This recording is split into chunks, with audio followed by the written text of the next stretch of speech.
This episode features instructor and registered dietitian Peggy Policastro. Peggy is a nutrition specialist for dining services and the director of healthy dining teams at Rutgers University. As an instructor for the Department of Nutritional Sciences, Peggy teaches nutrition communication and nutrition counseling. Peggy strives to make nutrition more compelling than the traditional Eat Less, Exercise More campaign. In her courses, she teaches students different methods of communicating nutritional information that includes case studies, role-playing, and current commercials. I sat down with Peggy to discuss some of her teaching methods. Welcome to Inside the Teacher Studio. We would like to just hear a little bit about some of the classes that you teach. Of course, great. I teach for the Department of Nutritional Sciences, and this past semester I taught a senior level capstone class with the title of Nutrition Communication. And I also taught a 1-credit class that went along with that called Nutrition Counseling. And in the Nutrition Communication class I had 50 undergraduate seniors. And in the Nutrition Counseling class I had 25 graduating seniors. All of them were majoring in nutritional science in the dietetics option, which means that they plan to go on to be a registered dietitian or to pursue a career in the field of dietetics. Can you give us an idea about some of the things you do in your classes, what the course covers, and how, since teaching is all about communication, how do you actually communicate the information to the students? I try to keep it as current as possible, and so it pretty much changes every year because with communication, as you probably know, we're continually changing how we communicate messages. And I start off the class by saying that everyone knows about nutrition, and accurate nutrition is pretty boring. It's eat less, exercise more. So our job then is to make the information interesting. And what methods and different materials can we use to make our nutrition messages ones that stick rather than just get thrown by the wayside? So how do you actually make it exciting in your own class then? Let's see. I try to do a lot of case studies, role-playing, and to bring in some current types of commercials. For example, the class that we met right after the Super Bowl, we spent the first part of class talking about some of the commercials that we looked at during the Super Bowl and what made you remember them. And then I related that to nutrition messages. What can get you to use that same premise that these multimedia companies, very expensive commercials used to get people to remember the ad and to get people to remember nutrition messages? So using things that are happening in marketing for business in getting people to make changes for nutrition. Very fascinating, in fact. So, and when you talk about role-playing, how do you do that? With a class of 50, that must be quite a challenge, right? It is. It definitely is. When I started teaching this class, there was a cap size of it of maybe 30. But fortunately, many students have become very interested in nutrition, so the numbers in our classes have increased tremendously. So now I'm dealing with 50 students. So one thing that I feel is very important is to get to know my students.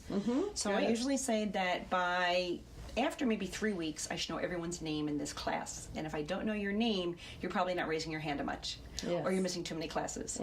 So I try to get to know everyone's name. And for every topic we cover, I talk about real life situations, give them a scenario, and have them break into groups, strategize on how they would meet that scenario, and then convene as a group and talk about ideas. They're very active in the classroom, and there's also a community component to it as well. One thing they learn about in the class is presenting a nutrition education lesson. So they go out actually into the community to present this lesson. So I give them some ideas of where they can go and some contacts. They reach a contact, they sign a contract with this contact, and they develop a nutrition lesson that they present to a specified group. Oh, that's fascinating. And so it's a way for them not only to take this information in a didactic format in the classroom, but to take it to the community as well. And what kinds of people in the community? Is it restaurants or doctors or individuals? They're different groups. What I do is I have the class divide up into groups of 4. And then each group signs up for a specific age population. So one group presented to a group of pregnant moms, and they presented about eating well during pregnancy. Another group presented to a assisted living situation for seniors and talked about some of the major nutrients that the seniors are missing. And in the development of these lessons, one thing I always talk about is you need to know your population very well to make the message effectively. Yes. So they do a lot about learning what makes this age group tick, what makes them interested. If you're going to present to a group of high school students, it's going to be very different than to present to a group of seniors. Absolutely. Out in the community.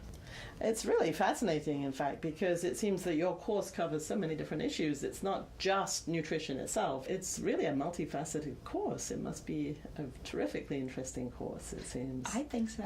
Students seem to like it a lot because it's a senior level class. It's taking all the didactic information, be it a science class or more of a food class, and putting it together to develop appropriate messages for the community. So it's taking everything they've learned and putting it in format for the lay public.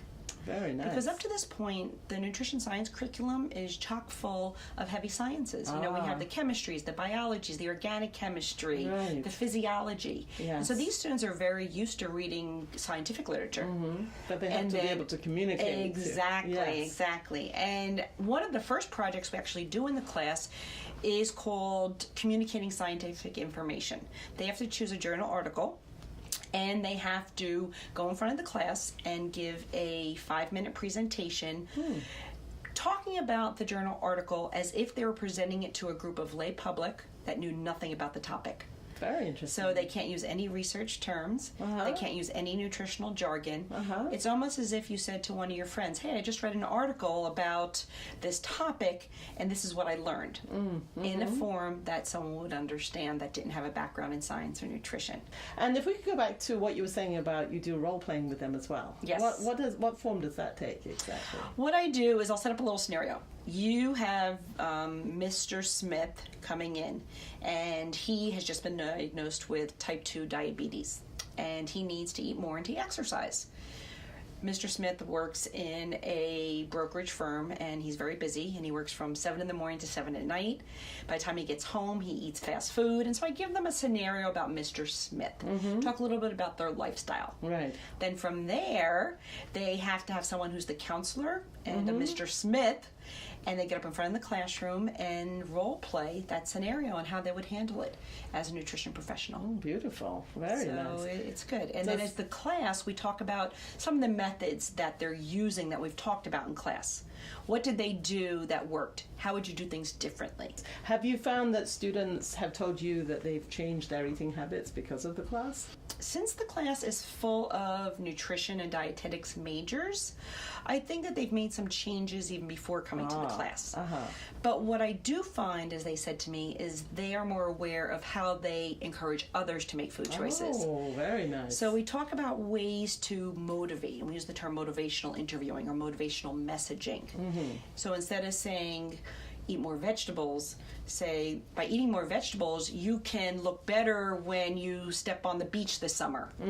So they're using some of the tactics that we use in class in educating other people. And I tell them too, it's all about different methods. One way isn't going to fit everyone. Sure. So just like this class is full of many ways of assessment, it's the same in how you present nutrition information. Sure. You have to present it maybe in written form, in verbal form, and maybe in a social media form before people really get it. And how long have you been teaching this course? Let me see now. This class I've been teaching for, I think it's 3 or 4 years now. I've taught a lot of different classes for the department. And what I've done is I'll come in, I'll set up a class, and then hand it off to someone else to teach once I feel that it's at a level that I can hand it off. I've taught world food customs. I've taught quantity food production. And I've taught nutrition through the lifespan. And I've come in and I've taken those classes and developed them in such a model that I felt was a start for someone else to come in and do it. Oh, that's very nice. So it's worked out pretty well, and I enjoy it. I love teaching. I love working with the students. Yes, I can tell. It's great.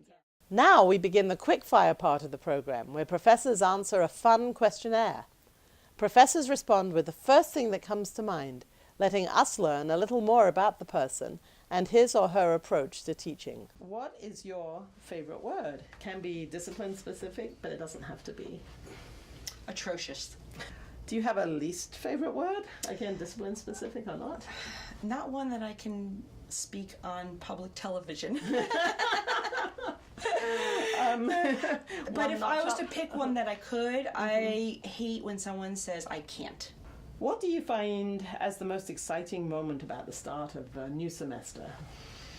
I love September on the campus when students look bright-eyed and bushy-tailed, and there's something about that excitement that you feel that you don't feel over the summer. Mm-hmm. Students, when they go home, this campus is a different place. Yes. It truly is. When you drive around in July and August, it just loses its energy. As beautiful as it is, and the same buildings are here, but those students are what gives its energy.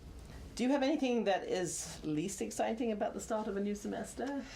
You know what? I feel like I bring so much energy into what I do. Mm-hmm. Every August, I'm always worried I won't be able to reach that level of energy again. Oh, interesting. Can I do it this year? Yeah. Can I still do as much as I did the year before? What do you love to see in your classroom?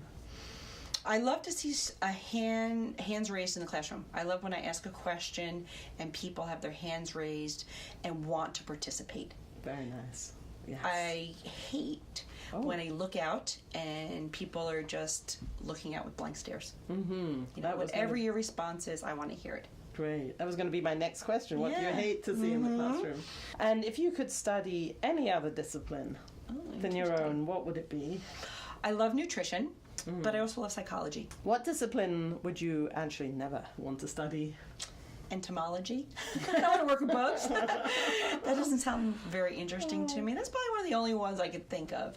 But I really have no interest at all in. And this is the final question, in fact. If you could attend a masterclass taught by anyone, whose class would you attend? Interesting. I think I would like to go to a class by Bill Clinton. Because I think that he worked very well as a president, but had a lot of obstacles that he faced in people's perceptions. Mm-hmm. And I feel it's been turned around somewhat, and I'd like to hear what he says about meeting obstacles and things that you've been challenged with as far as people's perception of you and how you turned it around. Well, you did it so beautifully, and it was so fascinating for me. Thank you. Great. I hope other people find it fascinating as well. I'm sure they will. Thank you, Peggy. You're welcome. Thank you.